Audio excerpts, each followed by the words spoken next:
Sobat Pelangkon, Sobat Pelangkoners, berjumpa lagi.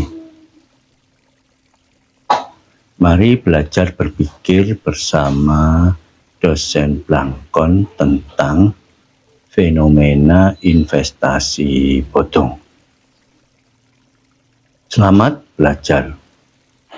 Hari ini kita akan membahas tentang fenomena investasi bodong. Apakah Anda pernah mendengar istilah ini? Mari kita jelajahi konsep ini lebih lanjut. Kita hidup di era yang sangat dinamis dan berubah cepat.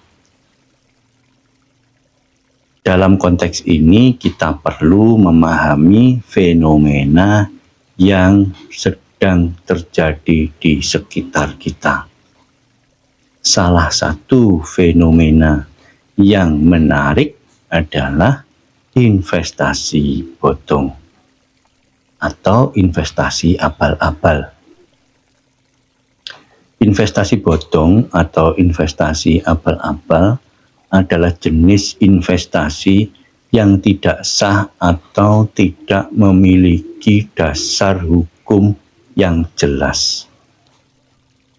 Investasi ini seringkali menjanjikan keuntungan yang sangat besar dan cepat, namun tidak memiliki kemampuan untuk memenuhi janji tersebut.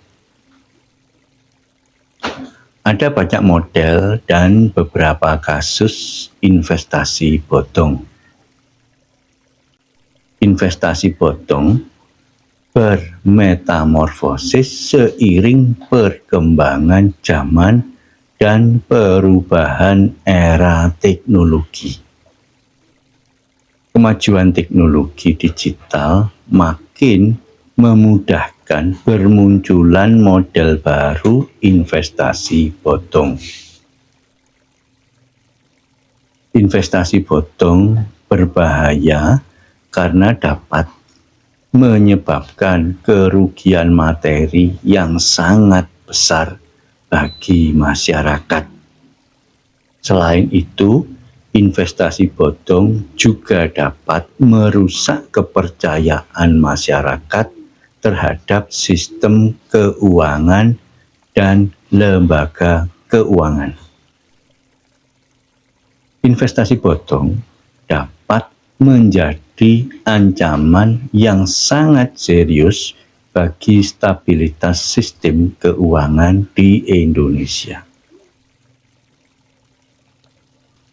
Beberapa bahaya investasi bodong adalah kerugian materi yang sangat besar, kerusakan kepercayaan masyarakat terhadap sistem keuangan dan lembaga keuangan, ancaman stabilitas sistem keuangan, dampak negatif pada perekonomian nasional. Kerugian materi yang dialami oleh masyarakat Indonesia akibat investasi bodong mencapai lebih dari 10 triliun rupiah. Investasi bodong sungguh memanfaatkan kelemahan berpikir kritis masyarakat. Masyarakat yang tidak mampu berpikir kritis yang baik dapat dengan mudah terpengaruh oleh janji-janji palsu dari investasi bodong. Untuk mengantisipasi investasi bodong, kita dapat melakukan beberapa hal. Meningkatkan kesadaran dan pengetahuan tentang investasi bodong. Menggunakan teknologi untuk mendeteksi investasi bodong. Mengembangkan kebijakan dan regulasi untuk mengatur investasi, meningkatkan keterampilan berpikir kritis dalam mengevaluasi investasi. Pemerintah Indonesia wajib berupaya maksimal mengembangkan sistem deteksi dini untuk mengantisipasi investasi bodong. Selain kekuatan aspek pengawasan dan ketegasan pelaksanaan regulasi. Selain itu, masyarakat dituntut lebih kritis terhadap aneka penawaran investasi. Karena korban investasi menembus kelas ekonomi, status sosial, dan status pendidikan. Tidak sedikit kalangan pendidikan tinggi dan status sosial terpandang jadi korban investasi bodong.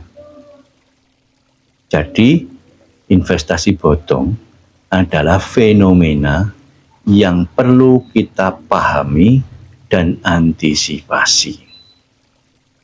Dengan meningkatkan kesadaran dan pengetahuan serta mengembangkan teknologi dan kebijakan, kita dapat mengurangi dampak negatif dari investasi bodong. Terima kasih. Salam Blangkon.